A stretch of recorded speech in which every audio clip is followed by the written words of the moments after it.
dun sa mga construction firms na inilabas ng Pangulo. Hindi lang yun. Yung punto, ang pinanggagalingan nitong lahat, yung insertion no? Yan, yung sa budget MyCam. insertions, Okay. So ang yeah. hinahanap nila doon, ang gusto nilang pasiputin ay si former APRO Chair Saldico and, alright, ito pong si Senator Grace po on the part of the Senate. Oh, yes, so. Doon po sila nagkaroon ng diskusyon din sa motion na iyon.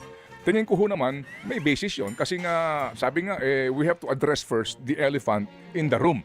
Ano ba pinanggagalingan nito? Pero doon mga kapatid kahapon opo, kapansin-pansin lang na habang pinag-uusapan, opo, yung pong mga sinasabi na mga umano'y inaamin na pagkukulang nitong si Alcantara, at habang pinag-uusapan ang mga pinuntahan ng presidente ng mga lugar na meron pong mga ghost project at substandard projects ng DPWH, mga kapatid, hinahanap ko kung nasaan ang mga kongresista na kumakatawan sa distritong ito.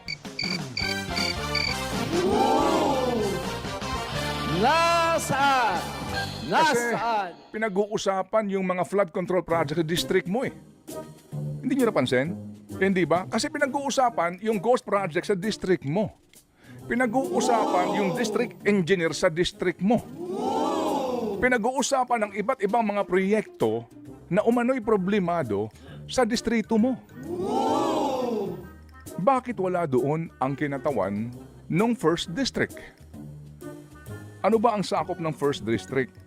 Malolos daw, Bulacan-Bulacan, Kalumpit, Hagonoy, Paumbong at Pulilan. Ito yun? Okay, sa second district, nasan din si Representative Tina Pancho. Kasi baliwag yung sinasabi sa Barangay Piel eh. Second district ba ang baliwag, Seth? Second district ba ang baliwag? Bustos at Plaridel.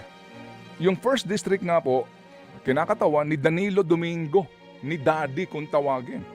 So mawalang galang lang habang pinag-uusapan itong mga proyektong ito ng mga kapwa nyo kongresista, wala kayong masasabi? With all due respect. Baka nag-i-inspect sila ng ghost projects. I mean, di ba? I mean, it's a valid question. Yeah, valid point. Tama? Wala silang, Mr. Chairman, yung mga, alam mo na, yung mga aligaga na mga, dahil pinag-uusapan ng kanyang lalawigan, Sa talaga Senado naman. meron. Okay. Hindi po ba? Anyway, sige. So, nakabiho lang naman yung tatanong. I think the people of Bulacan must ask. Yan. Di ba? The people of Bulacan must make their representatives accountable. Dahil maaari sabihin mo na wala kang kinalaman dito.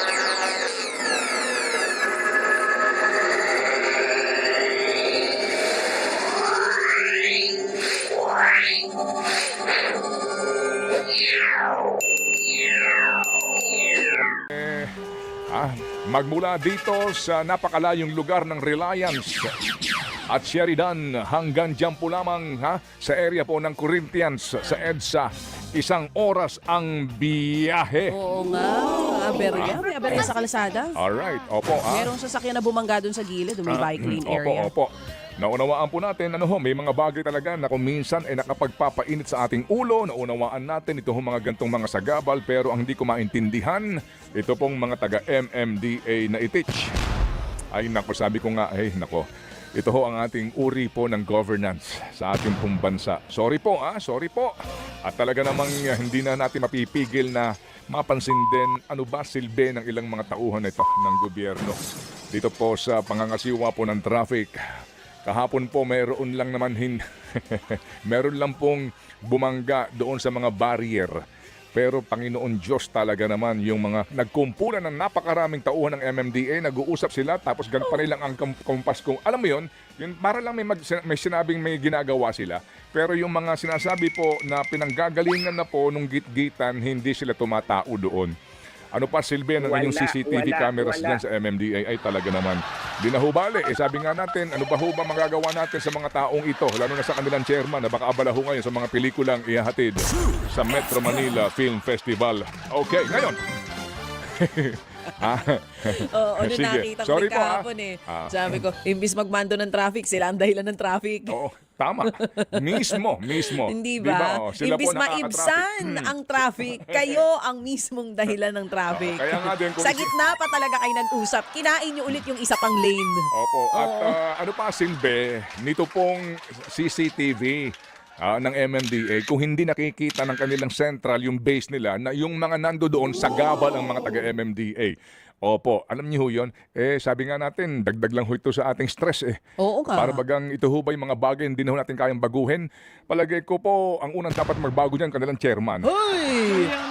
Okay, sige, ganito. Follow the leader. Anyway, sige. So, ang dami-dami ho natin mga pag-uusapan mga kapatid. Ngayon pong mga oras na ito, handang-handa na po tayo. Pero ito lang, si baby girl kasi siguro habang nasa traffic, nagkaroon ng pagkakataon na nakapakinig ka ba? Kasi hindi naman to live sa radio. Yung counterpart po ng Senado, 3 ho ang komite na bumuo ng isa pong parang TRICOM. Alright? Infrastructure, something ang binabanggit nila. Pero 3 itong komite. Committee on Public Accounts, Committee on Good Government, and Committee on Public Works. No? Ang nagsama-sama para po sa kanilang unang pagdinig tungkol po dito sa mga sinasabi nila, specific daw po, flood control projects and yung pong ilang infrastructure projects po na problemado. So ano ang nanood ka ba? Nakinig ka ba? Panaka-naka. Okay. Oo, kasi nakaidlip din ako kahapon sa haba habang ng... nagmamaneho? Hindi habang nagmamaneho. Hindi, pauwi ka? Oo, wag naman sa gitna ng sasakyan, baby. Pero alam mo, sa haba nitong hearing na ito, 2 araw na namin tinututukan na hindi na namin nasusulit yung mga subscription namin sa Netflix. Sana po may kahinatnan. Pero kahapon, kung mapapansin natin, in all fairness naman, dito po sa nangyaring hearing sa Kamara, I don't know if it's just me, baby, pero kahit papano, may bagong impormasyon akong nakuha kumpara doon sa hearing ng Senado. Okay. Oo, Sige. kasi kumbaga yung mga narinig natin sa hearing sa Senado, I think ang pinaka outstanding lang na information doon is yun na inamin ni Alcantara na siya ay pumapasok sa casino. Other than that, wala na masyado. That outstanding? For me, that's outstanding. Well, Okay. yun lang yung information na hindi ko pa alam na nalaman ko dun sa hearing. Pero kahapon, kahit pa paano, meron tayong mga bagong information Di na ba nalaman. outstanding yung aminin mismo ni Binibining Diskaya. Diskaya na meron silang 9 companies. siyam na kumpanya? Opo na merong pagkakataon na pare-pareho silang nagbibid sa mga government Also projects. outstanding for me because I know for a fact it's happening. Kasi lantad naman di ba? Kumbaga bago pa nangyari hearing, alam na, inamin lang. Pero ito mga kapatid, kahapon, merong mga pagbusisi dito sa pagkatao nga ni Alcantara. At paulit-ulit pa rin siya doon sa pagsasabi na may lapses on his part, pero ang sinisisi pa rin niya yung mga nasa baba niya. Na finally, kahit paano naman, may nagsabi na doon sa mga nagtatanong na congressman na ipatawag yung mga tao na yun kung sino-sino yun. Sino-sino ba yan? Patawag natin dito, yung mga sinisisi mo na yan. Kasi pumipirma ka sa mga kontrata, lalo na doon sa mga completion, na hindi ka nagsa-site inspection. Nagsa naman siya. Siguro nagsa-site inspection siya pag feel niya lang. Hindi lahat ng proyekto. Yung isang area po na pinuntahan ng ating Pangulong Marcos Jr. kung sa Wawa Builders, yung sinasabi na ghost projects, hawak nitong si dating First District Engineer ng Bulacan, Alcantara. Since trading, no, yung ating Yes. naitampok po kahapon sa Think About It episode po na mamaya po may i-upload na po ito sa YouTube at maging sa Spotify. No? Sims Trading po yung contractor dito sa naturang Ghost Project. No? Yung iba po, itong St. Timothy. Opo, na ilang pa mga proyekto ay substandard nga, sabi ni Presidente. Pag pinuntahan mo siya, kinamay mo yung semento, magugunaw yung semento, malulusaw sa kamay mo pa lamang. Anyway, sige po. So kahapon mga kapatid, bagamat yung nagkaroon po tayo ng chance po na makinig kasi nagmamaneho ka naman. Pero sabi ko nga, mauubos ng data ko. Baka, sorry Mag-ano ka? alam niyo Magbabayad ka ho, ng extra. Alam niyo ho kasi ang ating telepono, plan lang ito Kapag naubos na yung allowable limit, magbabayad ka na mas malaki, di ba? Opo. So kasi nga, ako ginagalang ko naman itong estilo ho nitong ating mga kagalang-galang ng mga kongresista kasi 3 committee ito. Committee on Good Government and Public Accountability, Committee on Public Works, and Committee on Public Accounts. So, sa pagsisimula po ng kanilang hearing, yung 3 committee chairman nagbigay ng kanilang opening statement, mga tig 20 minutes bawat isa. Parang campaign period ba? Okay. Mga ganun lang naman. Sige. Mga 15 minutos, etc. So kapag kinumpit mo yung 3, halos 1 oras na. Gusto Okay. ko talaga. Opo. Ngayon, Pinasa mo sila. pagkatapos nila, abay yung mga naghain ng resolusyon na mga kongresista, binigyan din po ng chance para sa kanilang opening Parang statement. kampanya. Ang sabi po, 2 minutes, hindi, 5 minutes, pero This is my time. Opo. Nung kumbaga, nairaos na po namin yung 1 oras mahigit na traffic, sana 2 kilometro lang na traffic, nairaos na po namin. Abay, pangalawa pa lang yata doon sa mga sponsor. So, okay, parating ka na ng bahay mo, halos magdadalawang oras na, hindi pa nagsisimula hearing. Okay, so anyway, so Ay, sabi di ka ko, nakasilip sa Senado. so Meron sabi ko, din dun may video pa. ititigil ko na itong pakikinig sa YouTube. Opo, ng live ho nila na streaming kasi nga mauubos yung data ko, paghihirapan ko yung pambayad. Anyway, opo. Sorry po sige. I mean, kasi again, ginagala ko kasi baka malamang nanonood ngayon ang ilang mga kongresista, no? Opo, and good morning po sa inyong lahat, mga bossing, mga sir, mga chief, mga amo, mga chairman. Opo, ang atin lang pakiusap kasi dati-rate, pag may ganyang hearing, basic lang po yan Kahit na po yan mga pagsasanib po, basically po, isa ho yung nagsasalita, bibigyan ng opening statement, pero basically sinasabi lamang doon, number 1 is the purpose of the hearing and the ground rules. That's it, tapos. And we start. Kaya kahapon nung nagsimula ang hearing at meron na hong mga pagtatalo, meron na hong mga, di ba, I have the floor, may mga ganun na po eksena, si dating DPWH... I have the floor, Your Honor. Si dating DPWH Secretary Manny Bonoan, gusto nang tanungin. Sabi ho ni Ginoong Bonoan, I have to go. Kasi meron kaming turnover sa DPWH. Ayan tuloy. Alright. Oh. Sabi ho ng isang congressman, hayaan natin siya umalis. May tanong pa ako para sa kanya May tanong pa ako sandali lang, you're out of order kasi natanong na yung tanong mo ano ngayon? Di ba? Nagdebate pa sila ulit. Tama? Ano ngayon? Anyway, so lumabas po na siguro si Manny Bonoan, wala naman siya magawa. Nakinig lang siya ng mga 2 oras. And then tatanungin na ako, uwi na ako, alis na ako. Alam niyo ho yun. Anyway, ginagalang po From naman. I have the floor to I have to go. Okay.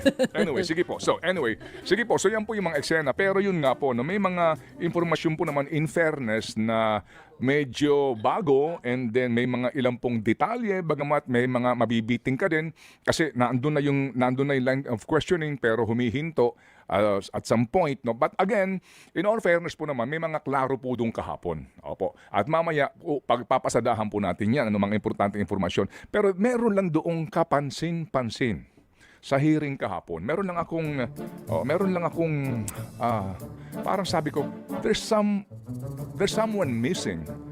May mga missing doon. Napansin mo ba? May hinahanap si Kong Toby. Sino? Yung ba yung hinahanap mong missing? Si Saldico. Si Zaldico. Kasi nga nag-motion din si Congressman point siya Erice may point. na dapat ipatawag natin dito yung 2 kongresista na iniuugnay dun sa mga construction firms na inilabas ng Pangulo. Hindi lang yun. Yung punto, ang pinanggagalingan nitong lahat, yung insertion. No? Yan, yung sa budget MyCam. insertions, Okay. So, ang yan. hinahanap nila doon, ang gusto nilang pasiputin ay si former APRO Chair Saldico and, alright, ito pong si Senator Grace po on the part of the Senate. Oh, yes, so. Doon po sila nagkaroon ng diskusyon din sa motion na iyon. Tingin ko ho naman, may basis yun kasi nga, sabi nga, we have to address first the elephant in the room.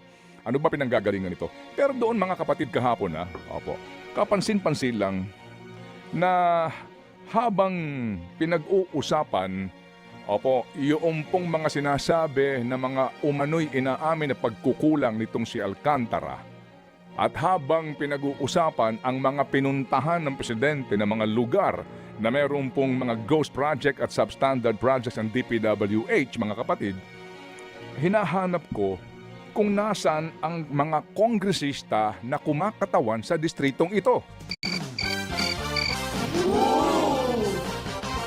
Nasaan? Kasi Nasaan? pinag-uusapan yung mga flood control project sa district mo Hindi nyo napansin? Hindi ba? Kasi pinag-uusapan yung ghost project sa district mo. Pinag-uusapan yung district engineer sa district mo. Pinag-uusapan ng iba't ibang mga proyekto na umano'y problemado sa distrito mo. Bakit wala doon ang kinatawan ng first district? Ano ba ang sakop ng first district? Malolos daw, Bulacan-Bulacan, Kalumpit, Hagonoy, Paumbong at Pulilan. Ito yun? Okay, sa 2nd District, nasan din si Representative Tina Pancho. Kasi baliwag yung sinasabi sa Barangay Piel eh. 2nd District ba ang baliwag, Seth? 2nd District ba ang baliwag? Bustos at Plaridel. Yung 1st District nga po, kinakatawan ni Danilo Domingo, ni Daddy kung tawagin. So mawalang galang lang ha, habang pinag-uusapan itong mga proyektong ito ng mga kapwa nyo kongresista, wala kayong masasabi? With all due respect. Baka nag-i-inspect sila ng ghost projects. I mean, di ba? I mean, it's a valid question. Yeah, valid point. Tama? Wala silang, Mr. Chairman, yung mga, alam mo na, yung mga anigaga na mga, dahil pinag-uusapan ng kanyang lalawigan, Sa talaga Senado naman. meron. Okay. Hindi po ba? Anyway, sige. So, nakabiho lang naman yung tatanong. I think the people of Bulacan must ask. Yan. Di ba? The people of Bulacan must make their representatives accountable. Dahil maaari sabihin mo na wala kang kinalaman dito, pero ang tanong, hindi mo ba naamoy yan? Hindi mo ba narinig yan? Hindi mo ba man lamang nalaman yan? And I think it's a valid question. With all due respect. Maraming salamat sa pagtatawag sa people of Bulacan. Pero sila ay busy ngayon dahil Okay. wala pa rin silang tubig hanggang ngayon.